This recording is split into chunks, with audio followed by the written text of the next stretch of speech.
Snake, this is a boss stage. Boss stage? What's that? It's not like a sneaking stage. You need to try to deal damage and avoid his attacks. Each boss stage is very different. Be sure to carefully go over the special rules and abilities of each boss before engaging them, Snake. Hello and welcome back to another episode of Shattered Dice Plays, where we are continuing our campaign of Metal Gear Solid, the Shadow Moses campaign. And today we will be doing our first boss stage against Revolver Ocelot, who is over here. And he begins the game in that space, and Snake begins the game in this space. So as the Colonel has told us, each boss stage is very different. And in the case of Revolver Ocelot, we have to set up his deck in a special fashion. So he has this reload card, which we set to one side. And then we draw 4 boss cards at random from this deck. So we're going to give them a shuffle.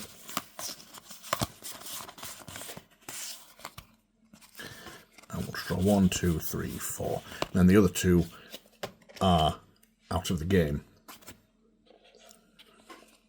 And then these 4 shuffled cards are placed on top of the reload card.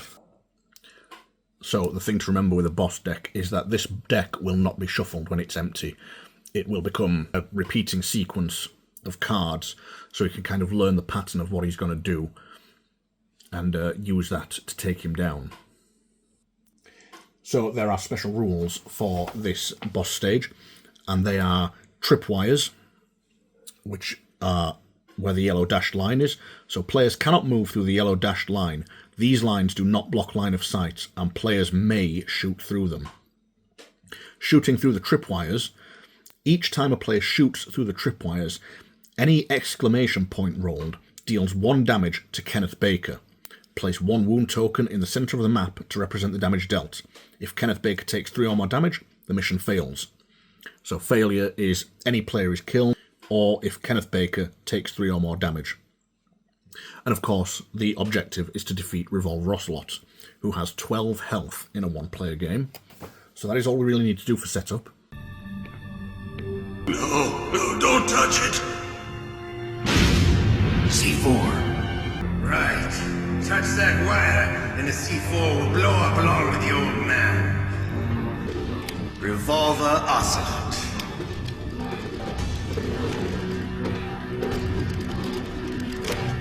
This is the greatest handgun ever made. The Colt Single Action Army. 6 bullets, more than enough to kill anything that moves.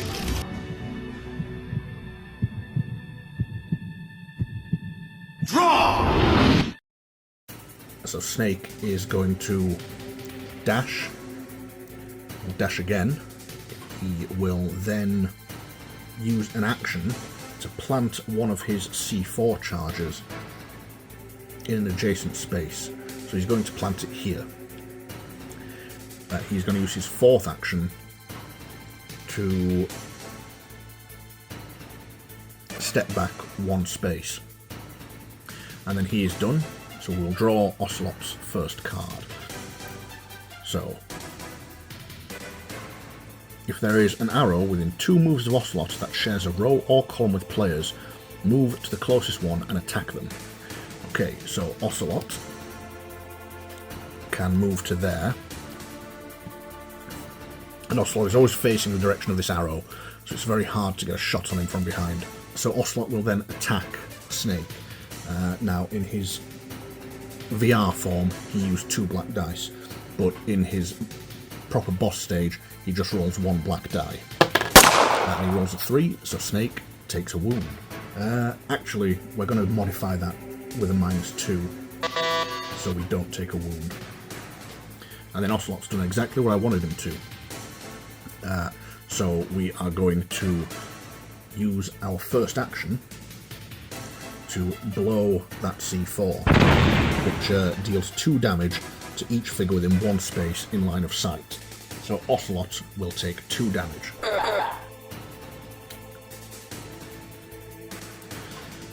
And then we have 3 actions left, but Ocelot's special rule, That Hurts, is whenever Ocelot is dealt damage on a player's turn, reveal the top card of the boss deck and resolve the reaction. So we draw this card and we resolve the reaction. So move 3 away from the active player.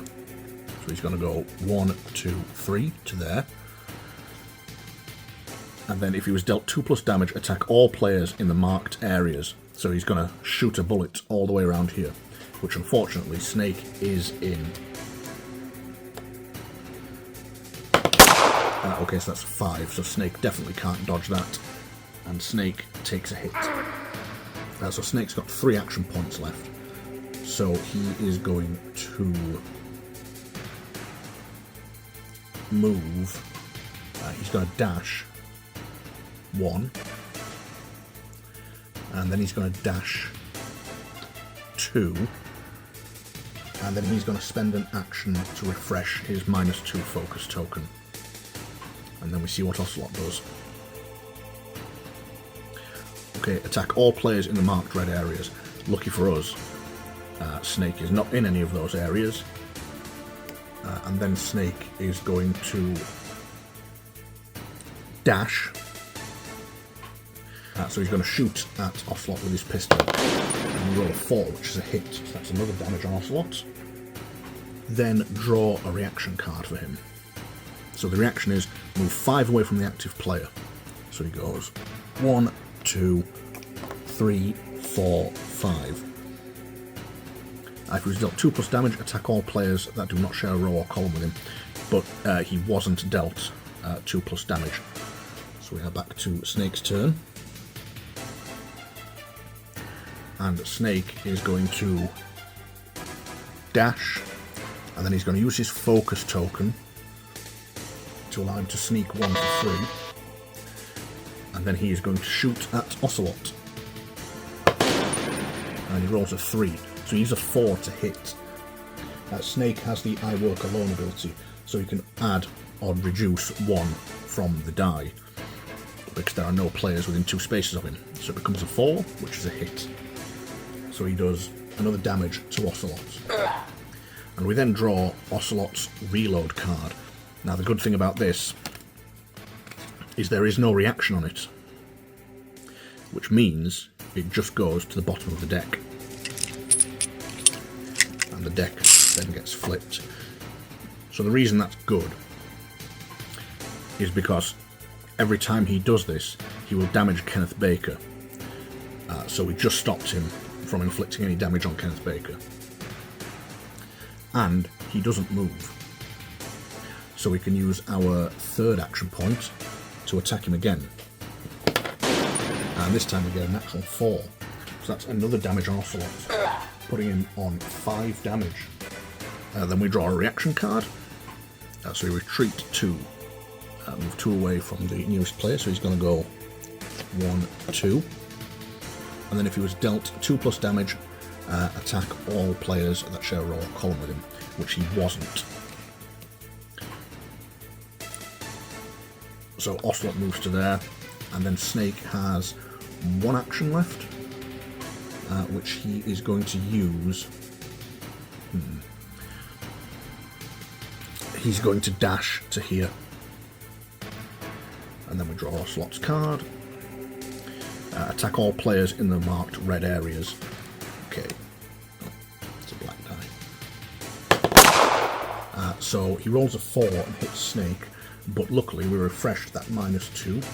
So Snake is going to reduce that to a 2. And he takes no damage.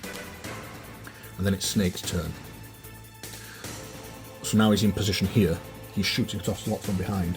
So he can use his sneak attack, which allows him, once per round, if he hits, to add +1 to the damage roll. So if he successfully hits, which with a 3 he won't, but we are going to use our... Oh, in fact, once per round we can add 1 to the die roll. So we don't even need to use our +2 token, we can just turn that into a 4. And we hit Ocelot, and we get to use our sneak attack, which means when we hit him in the back, once per round, instead of 1 damage, we do 2. putting Ocelot on 7 damage. And then we will draw a card for Ocelot's reaction. So move 4 away from the active player. 1, 2, 3, 4. And then if Ocelot was dealt 2+ damage, attack all characters in the red spaces, which unfortunately Snake is in one of those spaces. So he will attack Snake with a 3. That does a point of damage to Snake.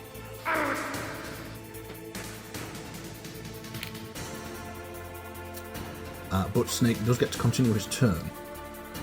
Unfortunately, and this is where the line of sight in this game is like, it's a little bit counterintuitive. Like most games, that would definitely give Snake line of sight, but in this game, we draw a box around the outside, and so somehow this column is blocking Snake's line of sight. So what I think we're going to do, I can't remember what the next card was,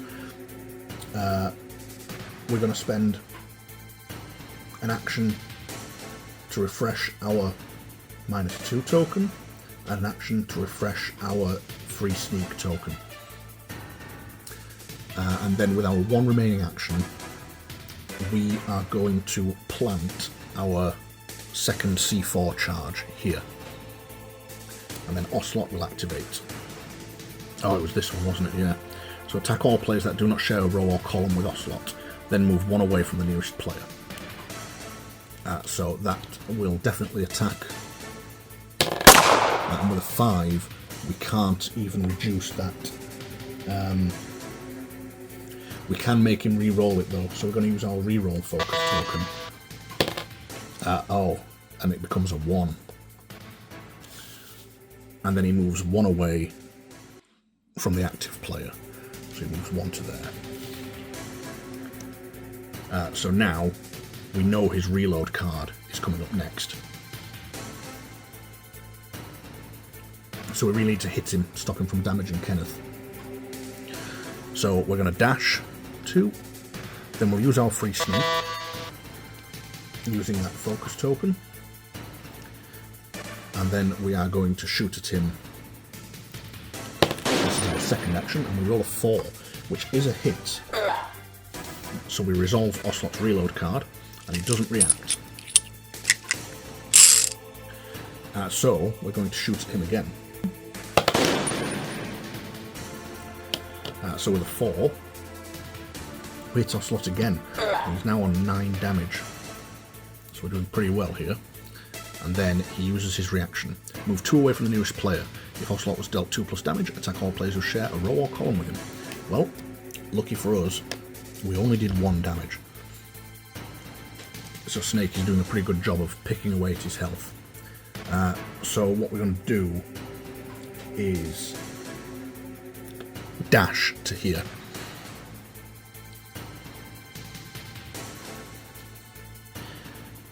And yeah, it's this one again. So attack all players in the marked red squares. So we'll attack Snake again. And with a 6, there is nothing we can do to stop that.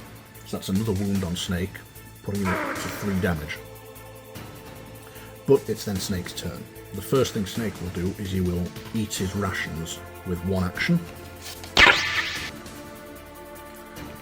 which heals him 2 damage, putting him down to 1 health. And then, with his second action, he will attack Ocelot. And again, he's shooting him in the back. So, oh, that's a 6 as well.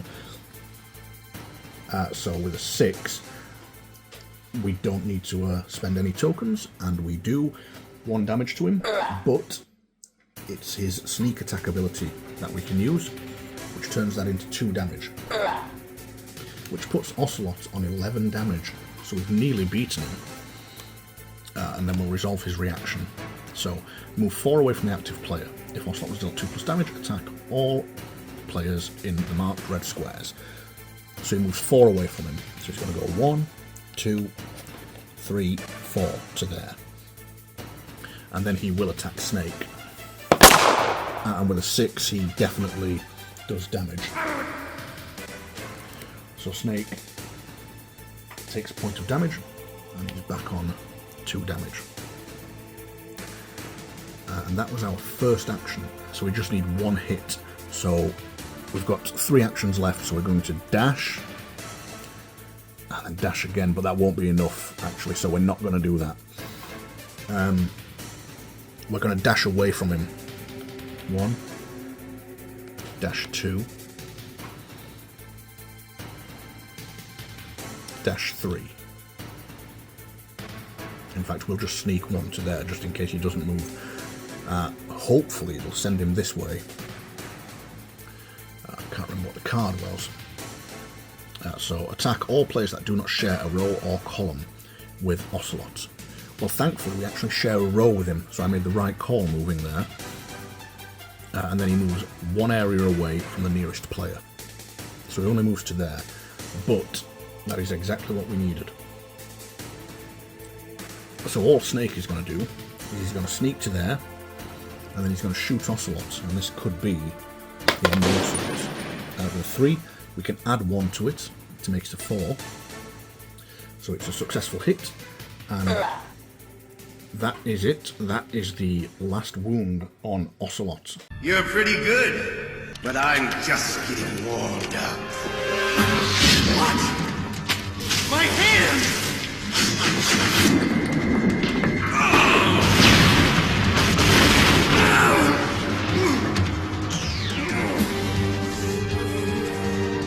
Stealth camouflage.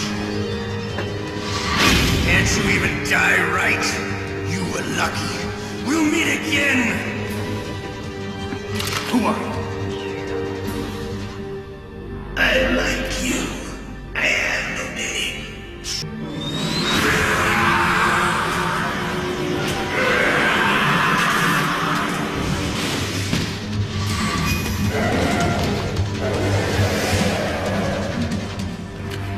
Who the hell? Oh, Jim sent you, the DARPA chief. Is he okay? Dead. What? And now you're here to shut me up. I didn't kill the DARPA chief. He had a heart attack. A heart attack? Oh, don't be a fool. You still have the card keys. Card keys? Ah, those. You want to unlock equipment number, Sorry, my head is full of fog. We don't have time, sir. Then find my employee, Hal Emmerich. He's the team leader of the Metal Gear Rex project. He's our only hope to stop Rex and the missile launch. Where is this Emmerich? Probably held in the nuclear warhead building north of here. Also, here, take this. I hid it from that sadistic maniac while he was torturing me. It's the only remaining copy of the data. The main hard drive was destroyed by gunfire. What kind of data? Don't play dumb. All the data collected for the exercise. It's what you came for, right? Make sure to report this to Jim, to your boss. Can you walk? No, go on. They don't need anything else from me. The card keys. It should be just below the UPC on the back of the Pentagon bastards! They're using you for...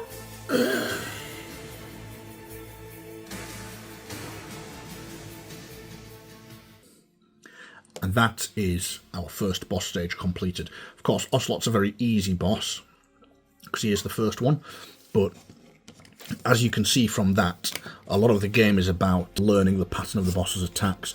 So we're able, like those last couple of turns there, we're almost just repeats of each other, because I kind of had a half-decent idea of what cards were coming up. And with Ocelot, you really need to stop him from using this card, because it will, you know, if he manages to use this 3 times, that's Kenneth Baker done. And shooting through the wires is very risky, but with Snake's reroll ability, it can be managed. So, those of you who are familiar with the Metal Gear Solid video game will no doubt remember that when you rescued the Arms Tech president in the video game, he gives you Meryl's codec frequency by telling you to look on the back of the CD case. And now, I don't want to spoil too much for this game, and I did contemplate not doing this, but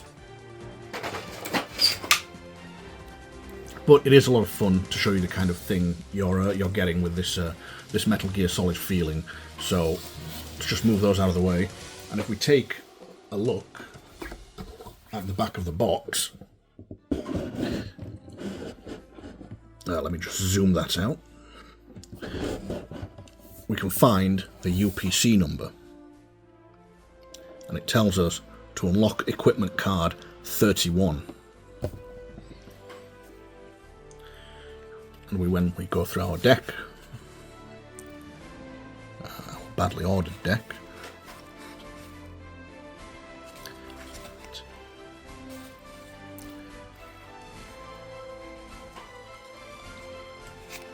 so we unlock equipment card 31, which is the PAL key. This card key can override Metal Gear Rex's detonation codes. You may reroll one die each time you roll dice as part of an interact action to unlock a door.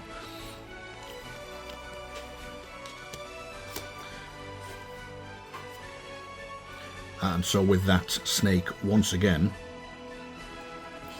has triumphed, and he will call Mei Ling and save his data. And I will see you in the next one. Bye. What can I do for you, Snake?